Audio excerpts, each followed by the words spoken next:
In the podcast today, I'm joined by Pamela Wilson, who is a 30-year veteran, I guess, like me, of marketing, currently Chief Marketing Officer at a fast-growing business in the healthcare sector. But very poignantly for this particular conversation, the author of two really important books right now. One is the Master Content Strategy book and also Master Content Marketing book, which we're going to feature quite heavily, I think, within this conversation. So welcome to the podcast, Pamela. I'm so glad to be here, Neil. Thank you.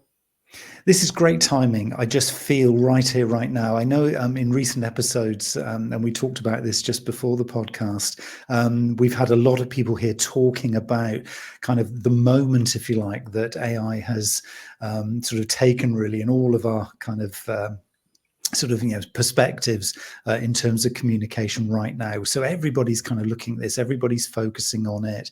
It is planning season for many of us, large, small, and sort of micro businesses. We're all trying to kind of tussle with this and kind of figure out how to get best value from this. So I think our conversation here, which is going to be maybe a little bit more practical than some of the more philosophical conversations we've had of late, I think the timing of this is just perfect. I mean, how are you kind of sort of seeing this play out in your kind of audience with your clients and on your kind of podcast journeys? It's so interesting because what I see is a parallel with something that happened very early in my career. I started out as a graphic designer, and I started out long enough ago that graphic design was not done on computers in those days. You had an idea and you grabbed a set of markers and you drew out your idea, and that was what you showed the client. You showed them mock-ups that were hand done. And really, the ability to succeed in that career it had a lot to do with sort of hand-eye coordination and what you could create from your hands. So when computers came in the early years of my career, that was seen as, they were just going to tank the design, a design as a career, and just everything was going to be so automated and mechanical and generated by a machine, and the quality of design was going to go down. And so a lot of the fear that I saw early in my career around computers is a lot of what I have seen right now. People are afraid that AI will take away their jobs. They're afraid that it will, in general, just tank the quality of content overall. And, what happened in the design world is, yes, there were a few years where lower quality design was out on the market. You could see it, and that was partly because the computers themselves were not as sophisticated in the early years. So what you could do on them was just not as good. So same thing with AI, right? It's not as sophisticated. We're in the very early years of AI. And as we go along, we can see it getting more sophisticated. The tool itself is functioning better overall, right? With some bumps in the road, of course, but the overall trajectory is up in terms of the quality of what you can get from an AI writing tool. Same thing happened with computers and design. So I'm sort of feeling like what goes around comes around, and I'm very excited to see how things play out in the future. There's a lot of fear around it right now, but I think the more people see it as a tool that they can learn to use and harness the power of, the better they'll feel about it, and they'll feel less fear overall. Do you think the fears come up around off the back of this happening so quickly? Because if we look back even, say, 12 months ago, this wasn't really a topic. I mean, I know AI has been around for decades, and, anybody who's been in the sort of tech industry has known that, fundamentally it's existed for a long time. But from a marketer's perspective, this is the new kid on the block. This is something that has suddenly arrived, and you kind of have to get your head around it. You have to really understand the role and the part that it's going to play within the organization. Did you think some of the fear is because it's arrived so quickly from almost from nowhere for many of us? Definitely. It's I call it the Chat GPT effect, right? Because that was sort of the first mass market, widely available AI model that people could go in and experiment with. And I mean, I had the privilege of showing a handful of people how it worked for the very first time.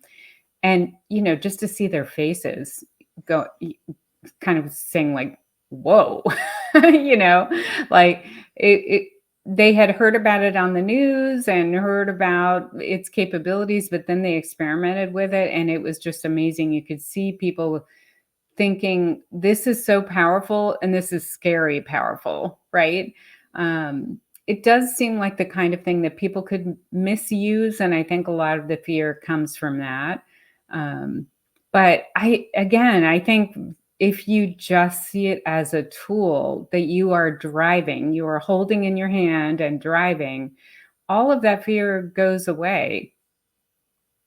So giving it almost like a job description in many ways. So you let it understand its parameters, you let it understand this is the role that I want you to play. And then it puts the boundary around it and it stays in its box and it wants to burst out and be everything to you. But if you constrain it, then there's a nice natural position, probably within your team or your function, that you're allowing it to do. Is that kind of the best way to That's yes, position it? it's constraining it, Neil, but it's also giving it an aspirational role.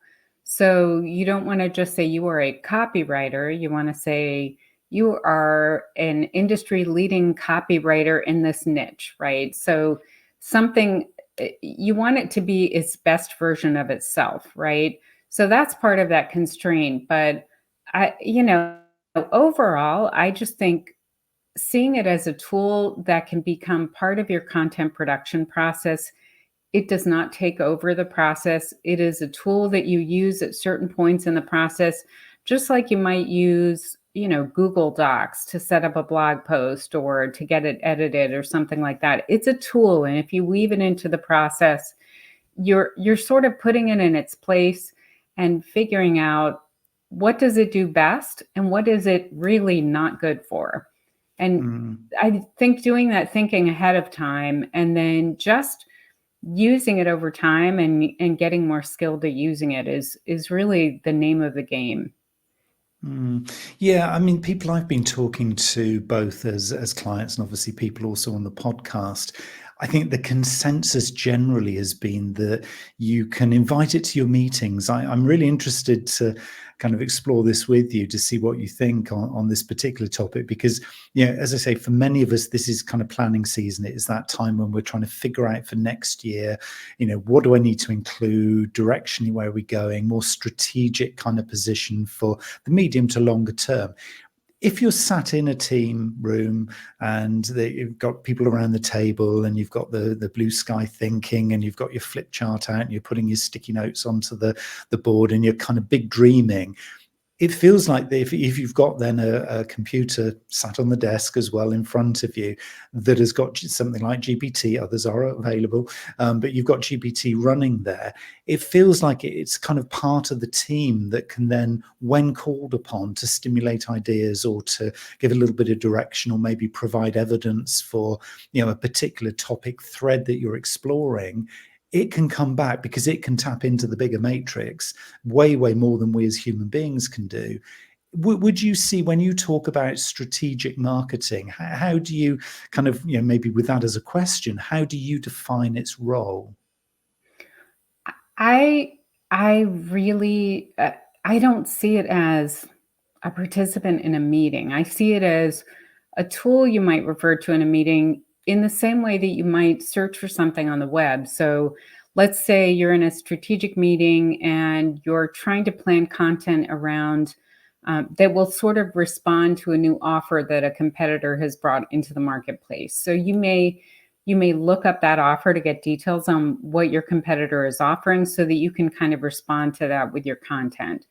I see ChatGPT not as doing that, because that really relies on getting real time, up to the moment information, which may or may not be something that you can get from an AI writing tool.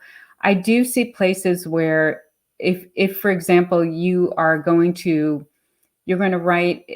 create a campaign that responds to this new offer that your competitor has. Then you could go into ChatGPT and say, what do I need to keep in mind if I am, and all the details. In a B2B healthcare space, responding to an offer that a competitor has made, I'm going to do a campaign that will be in digital and print. Like, you give it all the details. What do I need to keep in mind? And it may suggest things that you have not thought of. I would not expect it to assemble the entire campaign, never. But, if you're a skilled marketer, you probably thought of most of it, but there may be this little 10 or 20% of ideas that it will give you back. Like, oh, I hadn't thought about, podcast ads. Maybe I'll explore that. Right.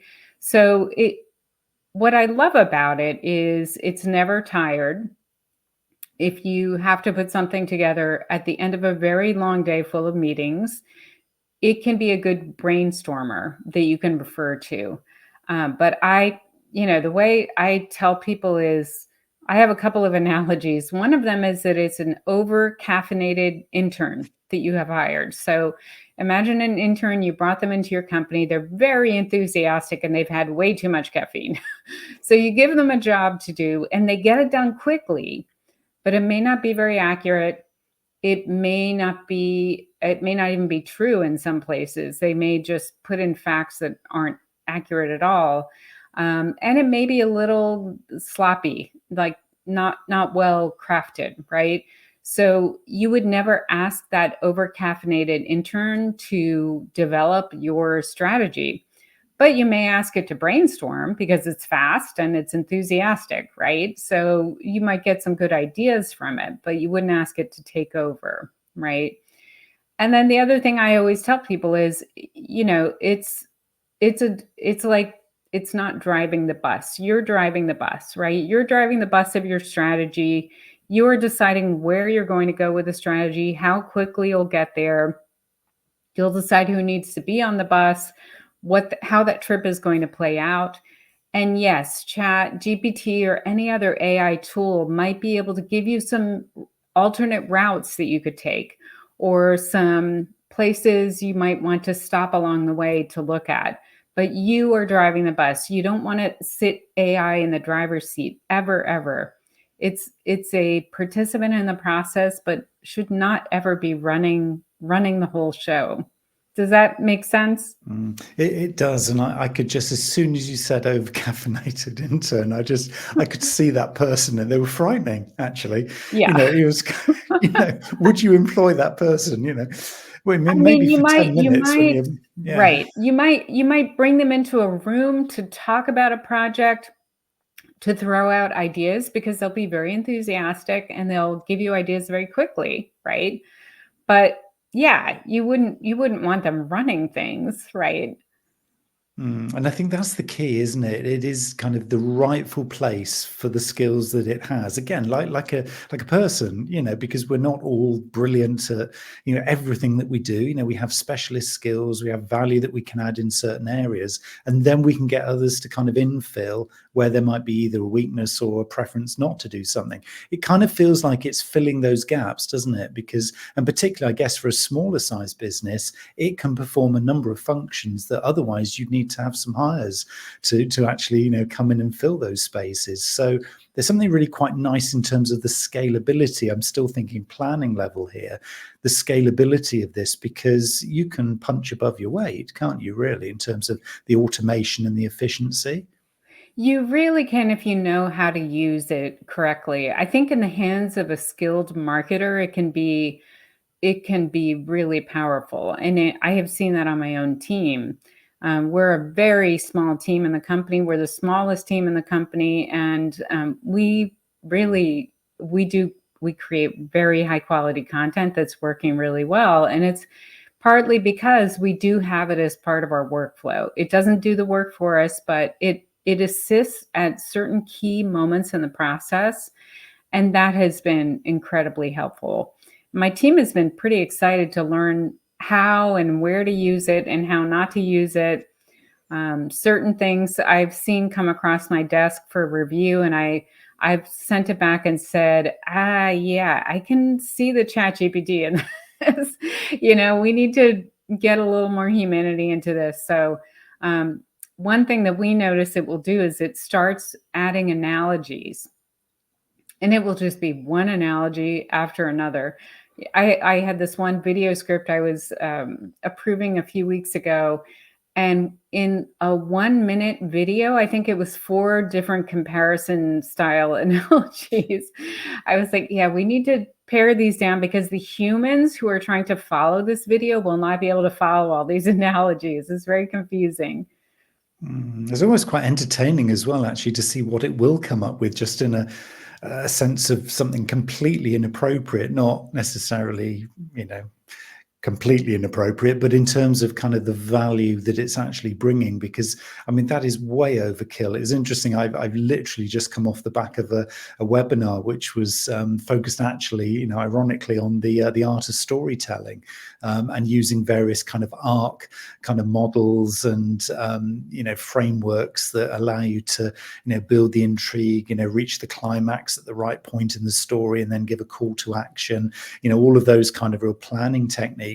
It feels like if you allow some of these AIs to kind of go off and do their own thing, they become almost overexcited, over caffeinated in terms of the capability that they have in certain areas to tap into the matrix to give you all those analogies. It kind of gets almost overexcited. I mean, you must see a lot of those kinds of examples. Definitely, definitely. And there are things you can do at the prompt stage to get it to just dial back on that a little bit. But again, that's where I think being a skilled marketer, having those overall marketing skills and then some writing skills helps you to recognize when it's gone off the rails. It's like, well, this is not good. No human is going to think this is good. So we need to make some adjustments. That's always going to be the key, which is why I don't see, people in this past year have been talking about, oh, it's going to take over marketing and smaller businesses can just do their marketing using an AI tool. I don't think so. Not if they want to do it well. That's like saying the tool is going to do the work. And it's a tool. It's a tool. Just like picking up possessing a saw doesn't mean that you're going to skillfully cut wood, right? You need to have it in your hand and guide it, and then you'll be able to make the cuts you want to make. So it's a tool. And the more we think of it as a tool, the less scary it is, and the more skillfully we can deploy it, I think. Yeah, I would certainly agree, and I think again, lovely analogy there, the saw there, because the thing just lies there, dormant, passive, until you actually enable it by, as you say, the physical inputs that it needs to actually act as what it is. So yeah, it's a lovely analogy, that one. I'm sure everybody's kind of understanding that. I mean, I just want to kind of move sort of gradually into the whole kind of ethics question mark here, because there is the opportunity to use AI writing tools in such a way that you can either fake it, or you can kind of get away with being either more than you actually are in terms of the claims, or you can use it to create huge amounts of content really at scale that could, well, probably will be very inappropriate as a business or as a brand. Well, what's your take really on kind of again, talking about maybe the boundaries of this, the kind of the ethical range of AI writing tools? Is there a kind of a set of kind of principles, if you like, or guidelines that we should all be adhering to? Because, when you open up this potential floodgate, anything could happen. And the less scrupulous of us, could jump on this and think, oh, now I can do absolutely everything. But that fundamentally isn't right, is it? No, it's not. And, going back to the story I told at the beginning, that I was around for the inception of using computers for graphic design, what we saw for a few years were lower quality pieces that were going to print. And the fear was, that's it. This is going to become the new acceptable standard for design work, these pixelated fonts and hard to read designs. People who call themselves desktop publishers rather than designers doing this professional work and taking away clients. I mean, there was all this fear around that. And for a couple of years, we did see that. But then, I mean, just like in anything else, the highest quality, most human resonant marketing is what will always rise to the top, right? So we saw that in those early years that suddenly the businesses and the agencies that were offering higher quality design work, they started rising to the top and out competing the people who were using the lower quality desktop publishing generated content, right? And I see the same thing happening. Yes, we will probably see a year or two of lower quality content flooding the market. I think we just need to hold tight and ride it out because I do not think that it's what will prevail. I think in the end, content that is guided by humans, skilled humans, is always going to be what prevails. Now, AI can be part of that process, absolutely.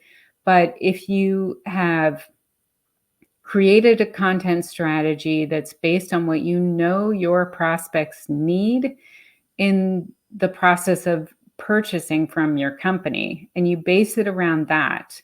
And then you develop a content plan that meets those needs every step of the way. And then you incorporate AI in a part of the process, which we can talk about specifically. I think there will be no outcompeting that kind of approach. There's something lovely and clean and clear about that, isn't there? Again, it comes back to this thing about giving it a role and a purpose, is that as a marketer, and obviously we have a lot of marketers listening and watching this, it is the biggest part of the audience, along with, entrepreneurs and business owners and people like that, who are, I guess, kind of trying to find competitive advantage here all the time. So be that through automation or, better efficiencies, or, as we say, it could be, because this enables, a greater scale of production that you might have been struggling to find the time because you're a small team, and now suddenly you can do 2 posts a day rather than a couple of posts a week. There's this kind of, this potential noise wall that is coming at us as everybody starts to explore and experiment. How long do you think that's going to be before this starts to kind of filter out? Because you've said for a while here that you think that there will be a lot of noise in the marketplace and potentially a lot of generic content. Do you think we're talking a year, 2 years? And will it be that the kind of platforms like Google, for example, with all of their algorithms, they will start to penalize this kind of generic content and then reward personal content? Google has always emphasized content that resonates with humans. There were content mills, they were called, a few years ago, that were just churning out content, oftentimes English content written by people for whom English was not their first language. So sometimes it sounded a little stilted. People didn't pay a lot of money for it, and they published frequently using it. And Google caught on to that pretty quickly and adjusted the algorithm. So I do think that, I don't have a crystal ball, but I would say maybe a year or two. It won't be long, because in the end, the search engines really want to send us to sites that are helpful and see that we stay on those sites and continue to consume the content. So low quality content will not do that. It won't deliver that. I would say a year or two. Yeah, and I think, again, that probably, I would say, on average, that kind of fits with, what I'm been hearing too. So, it's great to get that from, somebody like you, Pamela, who clearly, commentating and watching this so closely. It's, you say you haven't got a crystal ball, but there is no playbook. I find myself saying this all the time, is that nobody actually really knows it. So it's both exciting and a little kind of daunting for a lot of people in equal measure, so that, you see this as a big opportunity, but at the same time, we don't really know how this is going to play out. I mean, ethically, to use that word, sort of ethics, I mean, how far should we be taking this, really? I mean, is there almost a kind of a limit to really where this can go for us as marketers? I'm thinking particularly as marketers here, because ultimately the customer, whoever they might be, B2B, B2C, they really want to have a relationship with us as individuals within the organization to make those kind of buying decisions based on human to human experience. If we start to over automate, or if we start to over engineer using writing tools or other kind of AI technologies, is there a danger we kind of almost position ourselves out of that relationship and we become absolutely obsolete? Because ethically, that doesn't really feel like we should be replacing ourselves with this kind of AI machine. Yes, no, we should not. We should not. I think you're right. I think that there is always going to be a limit to that, and in the end, what will always win is that human relationship. So we have to be aware that anytime we weave in AI to our processes, there is a chance that our communication will start to sound sort of robotic and not authentic, not human. So knowing where to put it in and where to not put it in, I think is really crucial. Is it, I mean, I just, as you're describing that, I mean, one thing I was thinking there just literally just came into my head, was this whole idea that if you get it wrong, I don't want to make people feel fearful, but I think there's an issue here. If you get it wrong, in other words, almost if you get spotted that you have created some content, it's either a blog or it's a news item, or maybe it's some social content or something that's a follow-up to maybe a product launch or something like that.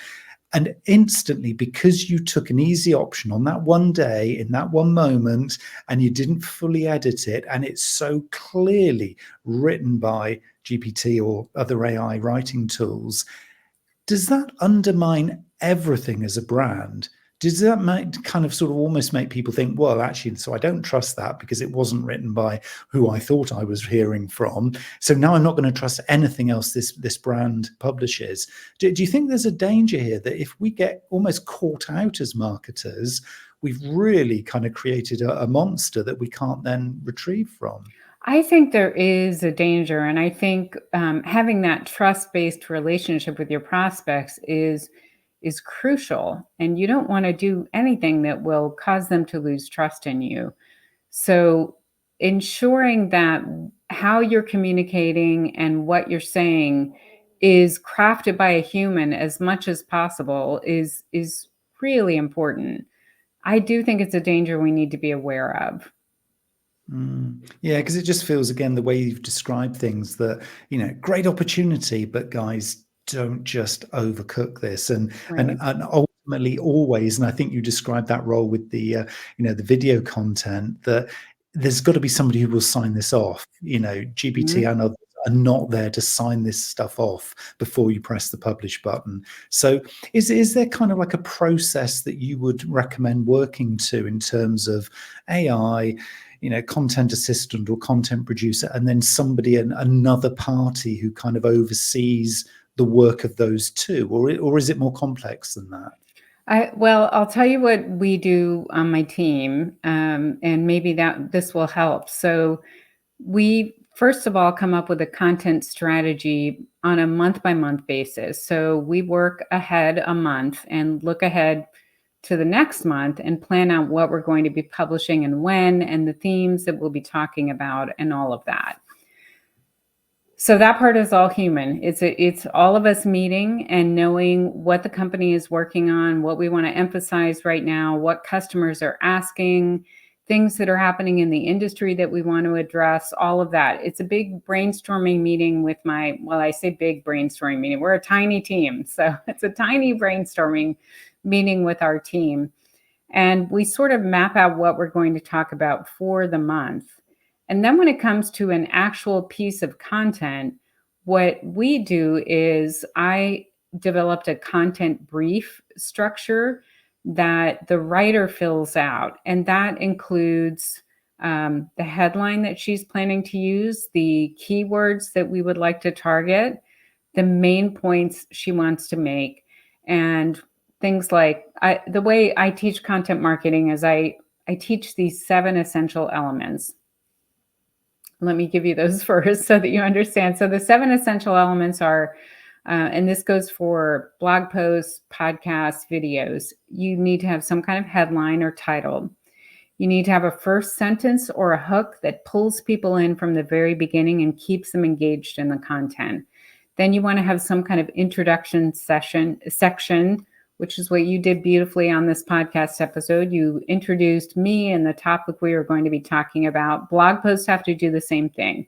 You need to give people a reason to stay engaged with the content. And then looking at the content, typically there are subheads, or in the case of videos or podcasts, there are sort of subsections in the piece of content. And then you have everything that kind of fills in between. So let's say you have, for example, you and I just started talking about the granular way that you can incorporate AI in content creation. That is our subsection. And right now I'm filling out what goes into that subsection. You do the same in a blog post. You have a subhead, and then you fill out beneath the subhead with the main points you want to make. You might have a bulleted list or a call out quote or something like that. And then towards the end of the piece of content, typically you have a summary. So this is in a blog post, it looks like you just briefly review the main points you covered. You may do that in the episode today, where you sort of wrap things up and tie a bow on them. And then typically there's some kind of call to action at the end. You want people to share the content. You want them to, back in the day, we used to ask people to leave a comment. Maybe you want them to sign up for something that you have, a free lead magnet or something like that. So those 7 elements are in our content brief. And I'm asking the writer to think about all of them ahead of time so that she sort of has an outline of what she wants to write.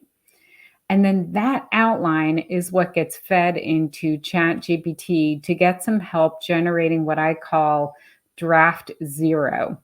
So it's not as good as a first draft. It's a draft 0. So you and I talked about the over-caffeinated intern. So this is kind of the draft that your over-caffeinated intern would develop for you. It's okay. There are some good ideas in there. There are some things you can use, but you would never pass it off as even a first draft from a human writer. It's just something that the human writer can start with. But that draft 0 is based on, first of all, our overall strategy for what we want to do with our content that month. And then an individual strategy for that piece of content, which is the content brief based on those 7 essential elements. So the AI writing tool is getting a lot of context and a lot of human created strategy before it starts doing any writing at all. And I think that's what helps. And then obviously the writer takes that draft 0, smooths it out, adds human points of view, human quotes, human data that the AI writing tool may not have, and then crafts a first draft. That goes to an editor on the team who looks at it, and they work together to smooth it out. And then it gets finalized and published. We add images, we add quotes, we add all sorts of human touches that the AI doesn't have access to or can't create for us, unless, I guess it can create images now, but only if we get involved, right? So we think through, what kind of images would help in this post and where can we add those in? We add videos oftentimes. So we've got our fingerprints all over it. I would challenge anyone to look at our content and identify that it had AI involved in any part of the process. I don't think it looks like it. Behind the scenes, we know it's involved because we're able to create content so much faster. And I have freed up my team's time to be able to do additional special projects this year because we've involved AI in our content creation process. So that draft 0 then, because I think for a lot of people who maybe are doing a draft 1, possibly a draft 2, depending on how draft 1 goes, and then hitting publish, the logic says if you're adding in a draft 0, well, that's going to actually add time to the process. But you're saying overall, it makes it even faster, even though the process is actually longer. That's clever. Well, it's not really that much longer. So think about it.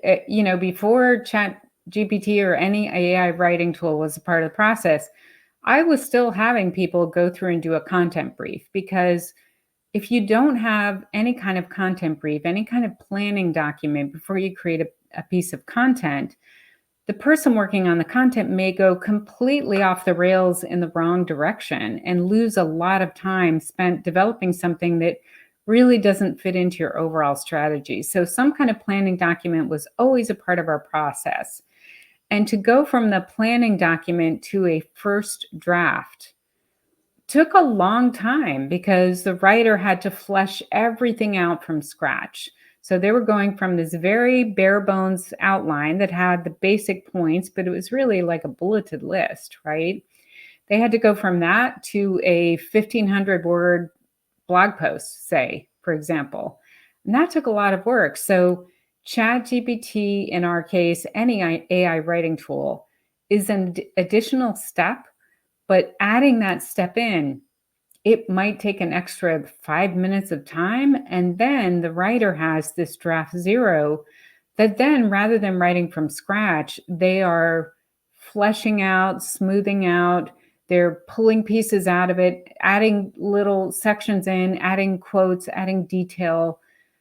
They're doing a little more editing work than just straight writing from scratch work. So it has sped it up. We added a step that sped things up. It's really interesting. I literally have not thought of it in that way before. It's just about being smarter, I guess, with that kind of that step in the process where it adds so much value that it's almost like now you've done it, you can't not do it because it just brings so much contextual kind of thinking that would have been a very manual process before. But whereas now, even though it's an additional, an obvious additional step, actually, it's not really adding, very much to it. That's really, really interesting. I like that. I think a lot of people would be making notes here at this point. Another thing, actually, just kind of building on that, which I'm curious about, is that if, say, somebody listening to this is on agency side rather than, say, client side, so, they're doing this kind of work on behalf of maybe a number of clients, would you be then advocating that the AI writing tool, or the over-caffeinated intern now, as I'm going to be calling them, that they're actually introduced to each individual client so that the tone of voice and the style and the nuance of the writing is actually trained into each client's, almost like if it's GPT, message thread, so that you have a different kind of pocket of GPT for each individual client? Because otherwise, all of your clients are going to end up sounding the same, aren't they? Right. Yes, and that is very doable now. In ChatGPT, this is something that launched recently, but you can actually create these GPTs that are customized for specific uses. So this is in the paid version of ChatGPT, which is the best $20 a month I've spent in the entire year. So definitely worth doing. And you can create a GPT that understands your customer, if you're in an agency, your clients' prospects, understands its goals, understands the tone of voice you want to use, words you want to avoid, ways you want to speak about things. We have a messaging document, for example, so we can feed in phrases that we use to describe certain benefits that we deliver. And that way it always knows to kind of use those phrases. So you can definitely educate your over-caffeinated intern and give it additional skills so that draft zero is a lot closer to a final product, and you don't have to edit quite as much or make as many corrections. And so it feels much more of a considered process. I think a lot of people, maybe outside of marketing or maybe some more junior marketers coming to this kind of topic for the first time, probably are of the mindset in mass or significant numbers would be of the mindset that, well, you just start writing, don't you? You've got the facts, here you go. You just start writing some content. This feels as though it's much more kind of process driven and systematic, which gives you control, doesn't it? Because then things are almost measurable and they're accountable, and you can almost go back. If you don't get something quite right, you can almost go back and change the process. So next time it's improvement. Is it very much systematic kind of writing? It definitely is. And I'll tell you, this is exactly why I had to rewrite my content marketing books, because once we hit on this process early this year, I just sort of said, I can't have those books on the market without talking about this, because this is now a tool that's available and I need to talk about the best way to use it. I published those books years ago. I was an executive at Copyblogger, which is a company that early in the content marketing industry was very influential. And people sort of see me as one of the content marketing OGs, right? So I was getting a lot of people asking me questions, what do you think about these AI tools? And that was when I knew I had to update the books, because I wanted people to understand that there is a way that you can work it into the system. You don't hand over the keys to the bus to it, right? But there's a way that you can sit it on the bus as part of your journey and part of the way you create content that can be really useful. And I mean, I think it's a lot of fun, honestly. Sometimes it's fun because you're laughing at what it gives you. It's like a look at what it thinks we should write about. It's ridiculous. But sometimes it's just a lot of fun because it gives you things you hadn't considered.